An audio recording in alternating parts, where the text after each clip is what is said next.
नमस्कार दोस्तों। Know your finance with अविरल में आपका आज फिर स्वागत है। दोस्तों, आज हम बात करेंगे कि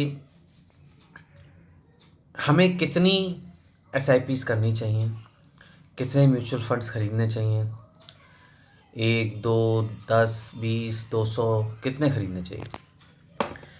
और इसके साथ साथ हम ये भी बात करेंगे कि पैसों को डिवाइड कैसे करें, कितना किस म्यूचुअल फंड में डालना है, कहाँ नहीं डालना है।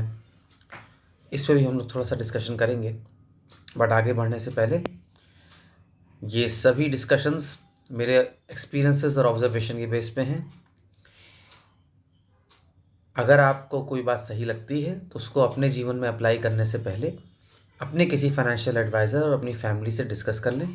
मैं कोई एक्सपर्ट नहीं हूँ और ना ही मेरे पास कोई सर्टिफिकेशन है इस चीज़ का। ये सिर्फ मेरे एक्सपीरियंसेस हैं। तो दोस्तों, आगे बढ़ते हैं। कुछ दिन पहले मैं ऐसे एक आर्टिकल पढ़ रहा था जहाँ पे एक आदमी ने 100 म्यूचुअल फंड्स में एसआईपी लगा रखी है। टोटल एसआईपी जो जाती है वो समवेयर अराउंड 35,000 रुपीज़ है per month. 35,000 rupees 100 mutual funds. फिर कुछ दिन पहले मैं एक और सज्जन से मिला। वो इसी को समझ नहीं पा रहे थे कि वो स्मॉल कैप में लगाएं कि मिड कैप में लगाएं। उनको यही नहीं क्लियर था। उनको क्या, बहुतों को ये क्लियर नहीं होता कि उनकी एक्सपेक्टेशंस क्या हैं, क्या चाहते हैं। वो 12% चाहते हैं, 14% चाहते हैं, 20% चाहते हैं, क्या चाहते हैं। सबको अपना पैसा जो है दिन दुगनी रात चौगनी स्पीड से डबल करते रहना है। ये बेसिक चीज़ समझ में नहीं आती कि कोई भी जादू नहीं हो रहा है यहाँ पे। 12% कैगर अगर आपको over a period of time कोई म्यूचुअल फंड या कोई भी इन्वेस्टमेंट अगर दे रहा है, वर्स्ट केस में भी, so that is more than sufficient भाई। आपका एफडी आपको कितना दे देगा? आज की डेट में अगर सीनियर सिटीजन को एफडी बनवाने जाएगा तो 7.2 से 7.8 तक के बीच में उसको मिलेगा, और नॉर्मल सिटीजन्स को 6.5 से 7.1 के बीच में मिलेगा। और अगर आपको म्यूचुअल फंड 12% कैगर, अगर 9 से 12% कैगर अगर दे रहा है आपको, तो ये बहुत अच्छा है। अब लोग ये कहते हैं कि म्यूचुअल फंड हम खोल तो लें, बट म्यूचुअल फंड जो फ्लेक्सिबिलिटी देता है कि आप कभी भी खोल सकते हैं, कभी भी तोड़ सकते हैं, तो हम कंट्रोल नहीं कर पाते। जब ज़रूरत पड़ती है तोड़ देते हैं। सही कह रहे हैं।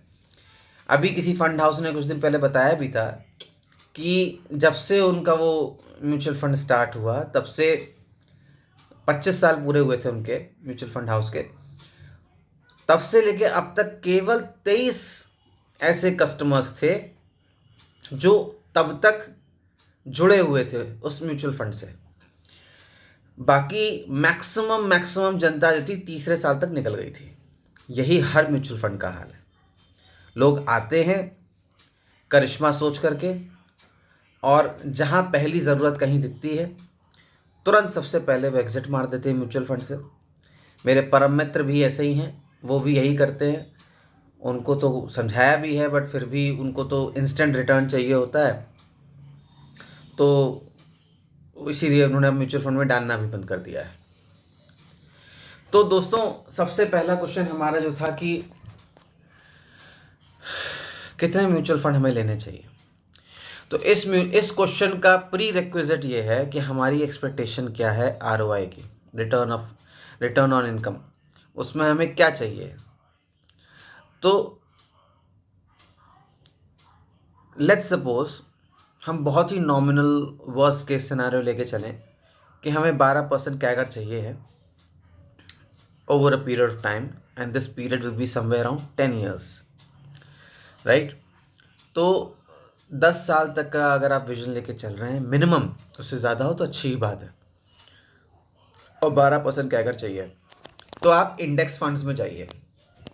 और हमेशा म्यूचुअल फंड लेते वक्त ये ज़रूर याद रखें कि ग्रोथ फंड्स लेने हैं, रेगुलर मत लीजिएगा, क्योंकि रेगुलर में फिर आपका नुकसान है। ग्रोथ फंड्स लेना है आपको, इंडेक्स फंड लेना है।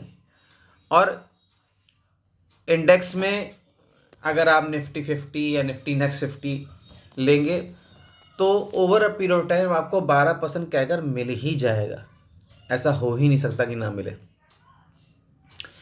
अब अगर आपको थोड़ा सा रिस्क एपेटाइट है तो किसी भी अच्छे फंड हाउस का, आप चाहे इन्वेस्को का ले लीजिए या फिर एडलवाइस का ले लीजिए, किसी का भी एक स्मॉल कैप ले लीजिए। स्मॉल कैप बढ़ता भी बहुत तेज़ है और गिरता भी बहुत तेज़ है, पर उसमें रिटर्न्स अच्छे मिलते हैं। ऑन एन एवरेज आपको 15-16% तो दे ही देगा वो 10-12 साल में। और आपका जब भी स्मॉल कैप लेने जाओगे तो वो एक वार्निंग भी आती है जिसमें आपको कहा जाता है कि ये 10 साल आप रखेंगे तभी आपको रिटर्न मिलेंगे स्मॉल कैप में। तो ये हो गया कि हमें एक्सपेक्टेशन क्या है। फिर हम दूसरे क्वेश्चन पे आते हैं, मेन क्वेश्चन पे, कि हमें कितने म्यूचुअल फंड लेने हैं। तो चूंकि एक्सपेक्टेशन हमारी 12 से 15% के आसपास है, तो एक हमें ले लेना चाहिए इंडेक्स फंड अगर 12 से 15 चाहते हैं, और एक कोई स्मॉल कैप ले लीजिए, and that is more than sufficient. अब आप फ्लेक्सी कैप भी लें, अब आप मिड कैप भी लें, अब आप ये कैप भी लें, वो कैप भी लें। आपको एक मैं एग्जांपल देता हूँ। एक मेरे बहुत अच्छे मित्र हैं, वो 2011 से गोल्ड में इन्वेस्ट कर रहे थे, गोल्ड के म्यूचुअल फंड में। बट वो करते थे 1000 रुपये हर महीना। तो 1000 रुपये 1000 रुपये 1000 रुपये करते रहे, उन्होंने कभी बढ़ाया ही नहीं उस 1000 रुपये को। जब उन्होंने करना शुरू किया था तब वो म्यूचुअल फंड का जो एनएवी होता था वो 8 या 7 रुपये के आसपास होता था। अभी पिछले 2-3 साल में जो रैली आई है गोल्ड में, वो एनएवी बढ़ के 39 क्रॉस कर गया है। बट उनका हार्ड लक ये है कि उन्होंने कभी भी उस म्यूचुअल फंड में अपने एलोकेशन को सही नहीं किया और वही 1000 रुपये इन्वेस्ट करते चले गए। तो जिस वजह से हुआ क्या कि उनके पास जो यूनिट्स इकट्ठा हुई वो इतनी नॉमिनल हैं कि मान लो 1.25 लाख रुपए इकट्ठा हो भी गया है 12-13 साल में, 1.25 लाख या 140 के आसपास की यूनिट्स हैं, और वो 150-200% बढ़ भी गई हैं। तो 1.25 लाख का कितना हो गया होगा? 3-3.5 लाख हो गया होगा। बट एक्चुअल अगर वो अच्छा पैसा उस समय डालते होते, लेट्स सपोज अगर वो 10,000 रुपये महीना डाल रहे होते, तो इतने टेन्योर में उनका शायद जेब से गया होता 14 या 15 लाख रुपया 12-13 साल में। और वही अगर उन्होंने 8 रुपये के हिसाब से भी एवरेज किया होता तो 55 से 60 लाख रुपया उनका अब तक वो बन गया होता। This is a sizeable return. तो 10, 20, 200, 300 म्यूचुअल फंड लेने से कोई फायदा नहीं है। आपका पैसा टूट जाएगा, और पैसा जितना टूटता जाता है वो उतना ही बेकार होता चला जाता है। सो अक्लमंदी इसमें है, कोई 1-2 चीज़ें पकड़िए, उसमें ही मेजरली अपने फंड्स का एलोकेशन करिए। जैसे कि लेट्स सपोज आपका, मैंने पहले भी आप लोगों को पुराने वीडियोस अगर आप देखेंगे तो वहाँ पे भी मैंने आपको समझाने की कोशिश की थी कि लेट्स सपोज आप 100 रुपये बचा रहे हैं, 100 रुपये कमा रहे हैं और उसमें 50 रुपये बचा पाते हैं, तो 50 रुपये का 30% जो कि हुआ 15 रुपया, वो तो आंख बंद करके आप डाल दीजिए गोल्ड में, म्यूचुअल फंड में गोल्ड के।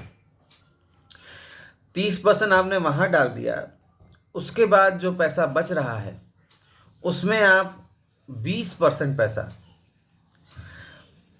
अपनी शॉर्ट टर्म नीड्स के लिए रखिए।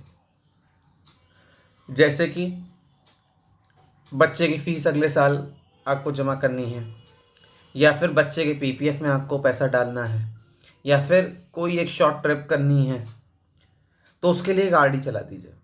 हर महीने वो 20% पैसा उसमें से जाता रहेगा, और बचे हुए 50% को आप जो है अपने लॉन्ग टर्म में रखिए। वो पैसा आपका रिटायरल होना चाहिए, राइट। तो इस तरीके से क्या होगा कि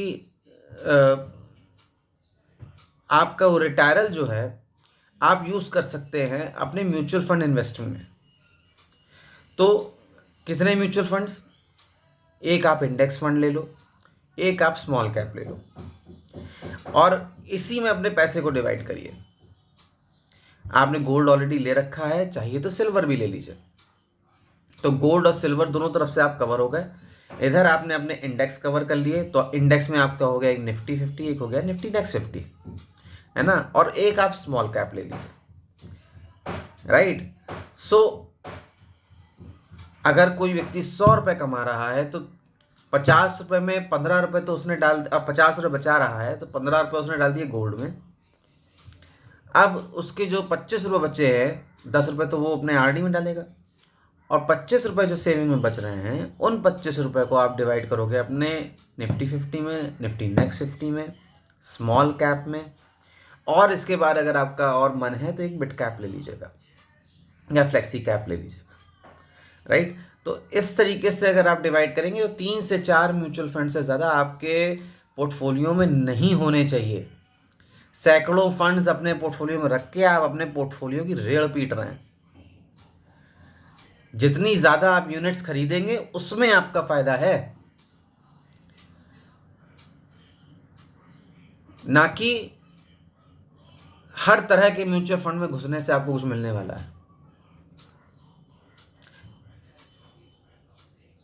तो हमने बेसिकली आंसर किया कि हमारा प्री रिक्विजिट क्या है, कि हमारा एक्सपेक्टेशन क्या है। फिर हमने आंसर किया कि हमें कितने म्यूचुअल फंड्स लेने हैं, कैसे लेने हैं, क्या लेने हैं, हमने वो भी डिस्कस कर लिया। अब ये वीडियो ऑलरेडी बहुत लंबा हो गया है और डिस्कशन के लिए अभी हमारे पास 2 और बहुत बड़े टॉपिक्स हैं, तो इसको तो यहीं रोक रहे हैं। बट जो नेक्स्ट वीडियो आएगा उसमें हम ये डिस्कस करेंगे, क्योंकि एक क्वेश्चन हमारे पास घूम घूम के आ रहा है कि कभी कोई यूथ पूछता है, कभी मेरी उम्र के लोग पूछते हैं, कभी मेरे सीनियर पूछते हैं कि हम कितना सेव करें कि रिटायरल तक हमारे पास कुछ ढंग का कॉर्पस खड़ा हो जाए, कैसे इसको डिवाइड करें। तो ये डिस्कशन हम लोग नेक्स्ट वीडियो में करेंगे। आज के लिए हम यहीं ख़त्म करते हैं कि हमारी एक्सपेक्टेशंस और हमारे म्यूचुअल फंड्स दोनों अलाइंड होने चाहिए, और अनएक्सपेक्टेड रिटर्न्स की उम्मीद हमें नहीं करनी चाहिए। अच्छा, एक बात और, जो भी हम सेविंग कर रहे हैं इससे हमारा ईपीएफ अलग है, और आपने अगर बच्चों के नाम पे पीपीएफ खुलवा रखे हैं या सुकन्या समृद्धि खुलवा रखा है तो आपको उस एलोकेशन को भी मैनेज करना पड़ेगा अपने 50% में। पर क्योंकि आप 100 रुपये कमा रहे थे, 50 रुपये सेव कर रहे थे, तो 50 रुपये में कैसे मैनेज करना है, अगर आप चाहते हैं तो मुझे आप ये कमेंट में लिख देना, मैं उस पर भी एक डिटेल वीडियो बना दूंगा। Thank you.